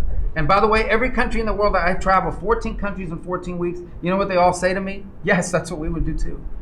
So the only people who seem to disagree with us are a handful of federal judges and a bunch of crazy people who get paid to write and report. So anyway, we're getting rid of that. Now here's some good news. We're going to have the World Cup, the FIFA World Cup, the FIFA Club Cup, and then we're going to have the Olympics. So we have to have a Consular Affairs Bureau. We have very good, talented people there, but we are going to infuse technology, again, working with our consultants, to be able to, millions of people are coming into this country for this. And but we've done it to improve customer service. For some of us who served in Congress recognize that about a year and a half ago, we had a meltdown under Biden. You couldn't get a passport. You have people calling, I have a cruise on Friday, my passport expires. In the month of March, we processed 2.78 million Americans, their passports. That is the historic, it's the largest single month processing of passports ever, and we think it's a good way to build the momentum to be able to do the visas. Two last points I want to make. We have a great team that you've built. I want to especially acknowledge Steve Woodcock. This is a person that doesn't have to be doing what he's doing. He has a very good life in Miami, my hometown as well. He has worked incredibly hard, has done it without any agenda, and we need to acknowledge him. I want to acknowledge Mr. Boulos as well, who did something really great last week. They told us this war between the Democratic Republic of Congo and Rwanda is intractable. It can never happen. It will never happen. I sent Mr. Boulos, your envoy.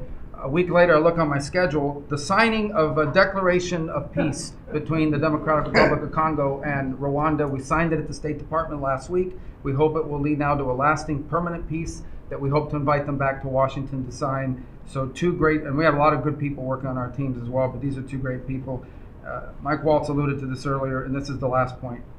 In the first 100 days of the 47th presidency, 47 wrongfully detained Americans have been returned to the United States, thanks to your leadership and the diplomacy that was exercised to make that happen. 47 for the 47th president in the first 100 days, and that's all credit to you, Mr. President. Thank you for the honor to be able to serve alongside you, for you, and alongside all these excellent people. Well, thank you very much, Marco. Really great job. So, I've been involved in a lot of groups of people over the years, good groups, bad groups, all types of groups. But I have been involved in some incredible groups. But I've never been more proud and impressed, frankly. Impressed is maybe even more important, but I've never been more proud or impressed than I am with this group. This is an amazing group of people, and I hope some of those television cameras were blazing and it was on so people could watch this, because frankly, you know, no matter who you are, no matter where you come from, this is an impressive group of people. I sat around being somewhat competitive. I said, well, let's see, who did the best job, who did the worst job? And I determined that everybody is like the same, and there was no worst job. Everybody was outstanding. Everybody did a job. You couldn't pick a winner. The only thing you can say is nobody did a bad job or even a fair job. You're outstanding. And so I want to just congratulate you all. This is really something. And, you know, we have a job to do. We've done a lot of work in this 100 days. We've established things that are going to start taking place in the next 100 days. I want to see what it's going to be like. I think we're going to have to do this in 100 days, Susie, and we're going to see some very big results from the things that we've done. But I just want to thank everybody. This is really very impressive, and I hope the people at home got to see some of it. Nobody's ever done public cabinet meetings. They were quiet for a reason, because they weren't impressive, and especially in the last administration, they were not impressive. But I just want to say that we're very proud of you, and I am in particular. And thank you all very much. Great job, and I think we're going to have some tremendous success for our country. And I don't know, it doesn't seem like a time to be asking questions. That was so impressive, that to be taking questions. Why did you do this? Why did you do that? Yeah, it just doesn't seem to be appropriate. I guess we probably have to take a couple, because that was the purpose. But if you'd like to ask some, I think they should be very respectful questions at this point. This was an amazing meeting. And so if you'd like to ask a couple, if you'd like to pinpoint them to some of the secretaries, et cetera, yes, would be fine. Yes. Secretary Rubio, can I ask you a question? You brought up El Salvador in your remarks. Have you been in touch with El Salvador about returning Abrego Garcia as a formal request from this administration should be? Well, I would never tell you that. And you know who else I'll never tell? A judge. Because the conduct of our foreign policy belongs to the President of the United States and the executive branch, not some judge. So we will conduct foreign policy appropriately if we need to. But I'll never discuss it. And no one will ever make us discuss it, because that's how foreign policy works. Mr. President, yesterday you told ABC News, Mr. President, you told ABC News yesterday that you could get Abrego Garcia back if you wanted to. Do you think President Bukele would turn you down if you made that request? I really don't know. I know that he's been a great friend of our country. He's gotten a lot less money than this would take from us if we were going to build these jails and do what he's doing. And they run a very professional operation. I don't know. I haven't spoken to them. I really leave that to the lawyers, and I take my advice from Pam and everybody that is very much involved. They know the laws, and we follow the laws exactly. Mr. President, yeah, please. Transition, sir. You frequently took credit for the stock market highs. You said it was a reflection of how well you were doing in the polls, and then after you were elected, you said the stock market highs were a reflection of how well the transition's going and the American people's confidence in your incoming administration. Now, the stock market's not doing so well, and you're saying that's the Biden stock market, yet you are the president. Can you explain that? Yeah, I'm not taking credit or discredit for the stock market. I'm just saying that we inherited a mess, both at the borders. You could look at every single one of the people here, and no matter who it is, they're doing better, and they are far superior to what took place for 4 years before us. When you look at prisoners being allowed to come into our country at will, just at will, people from mental institutions, gang members, drug dealers, when you look at that, what they've done to our country, and also having to do with finance, look at what happened with inflation. We had the worst inflation probably in the history of our country. They say 48 years, but I would say in the history of our country, it ate away at people. And even though you saw a stock market going up somewhat, because in my case, I had the biggest stock market increase, 88% in the last term, in my last term. But I don't view the stock market as the end all. It's an indicator. But what the stock market really tells you, and when you look at the stock market in this case, is it says how bad a situation we inherited. I took place, this was a quarter that we looked at today, and we took, all of us together, We came in on January 20th. So this is Biden. And you could even say the next quarter is sort of Biden because it doesn't just happen on a daily or an hourly basis. But we're turning it around. It's a big ship to turn around. And we're going to have the greatest country financially in the history of the world, I believe. I think we're going to do things that, and we had to do it. We reset the table. Every single country with just about, without exception. I'd have to really think hard for who hasn't taken advantage. And I don't even blame those countries. I blame the person that was sitting right here where I am for allowing it to happen, where our country was ripped off on trade, hundreds of billions of dollars. And now we're doing better than we've done in a long time. You know, we were losing $4 to $5 to even $6 billion a day on trade with Biden.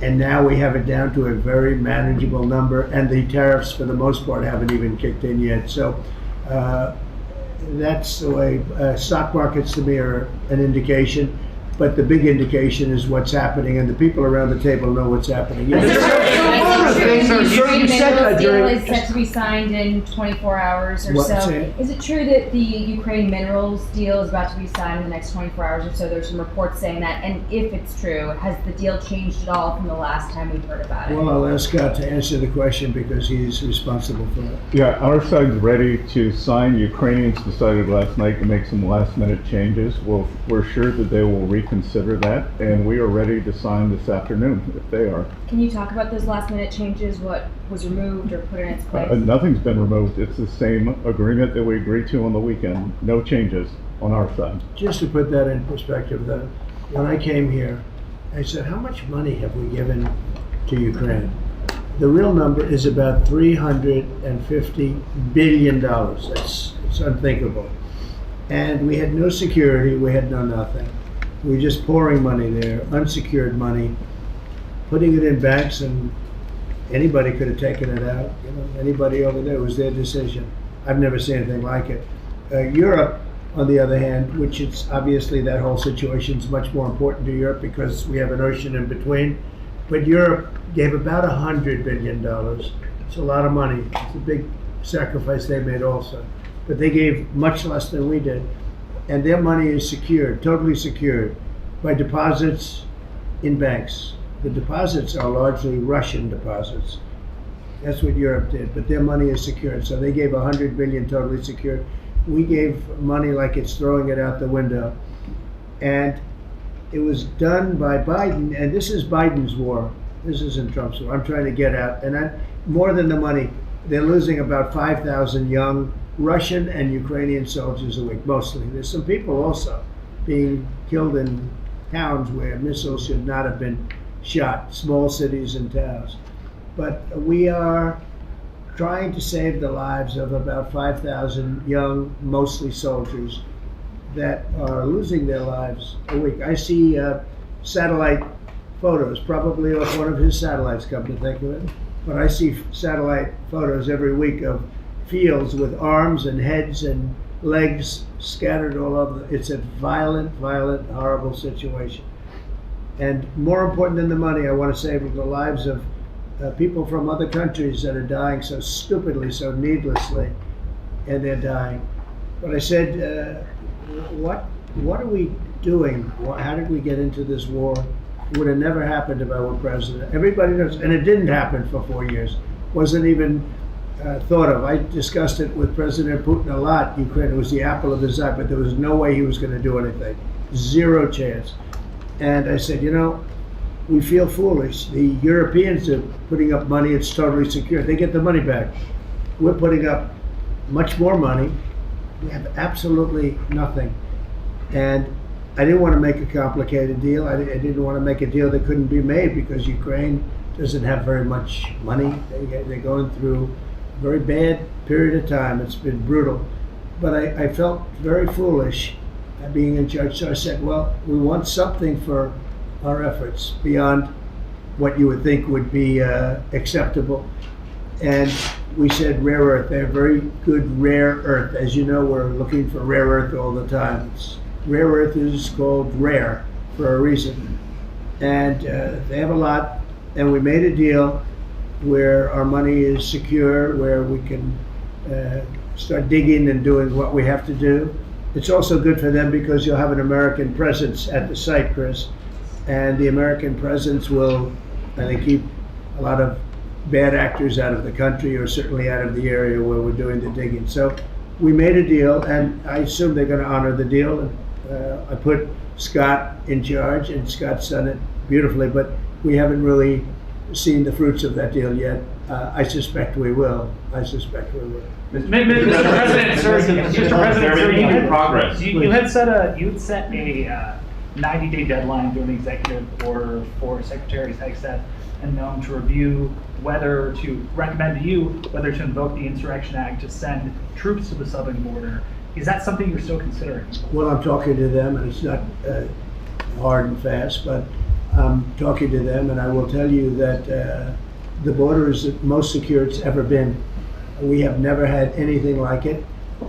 And when you said, Kristi, before, it's 99.999, and I guess that means one person maybe, or two people. It's actually turned out to be 3 people came across the border versus hundreds of thousands of people under Biden.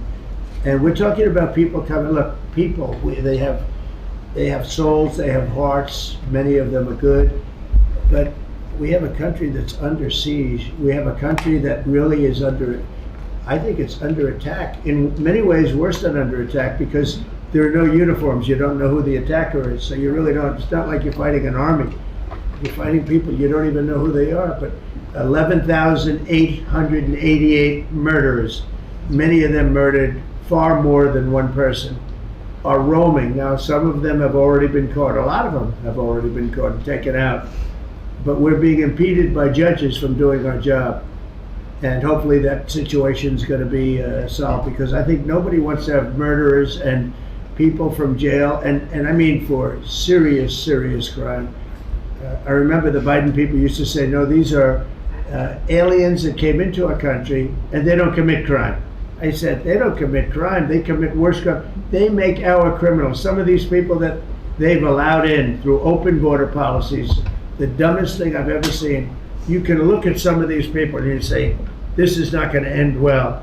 But the people that they've allowed into our country are making our criminals look like the nicest people on earth. I will tell you, these are serious criminals. These are violent criminals. These are people that would kill you and wouldn't lose an ounce of sleep, and they wake up the next morning and they don't even remember it. This is a rough, tough group of people, and we've got to get them out of our country. And the law says, I believe, I hope, and I think Pam will be very successful in proving it, but we've run into, I would call them rogue judges. Somebody could criticize me for that. These are rogue judges. These are radical left, generally radical left, horrible judges. And we didn't lose all of these people. You know, we've lost a lot of people to death and to rape, all sorts of crimes committed by the people that poured into our country. And they came in totally unimpeded. Just come on in. And you see it every night. You'd see thousands and tens of thousands of people pouring into our country. We have no idea who they are. And to this day, we're looking for people. We have no idea. We hear that we have terrorists in our country that are so bad, they couldn't stay in any other country, but we're getting them out. And the group between Pete and Kristi and Tom Homan and everybody working together, the people that you would least suspect are reporting them, getting it, and the public is reporting them. The public is seeing. The public is calling and they're saying, you know, I live in a house and next to me moved in a group of people and they are very violent, and would go and would find out and would say, yeah, you're right, they were really violent, and we have information on most of them.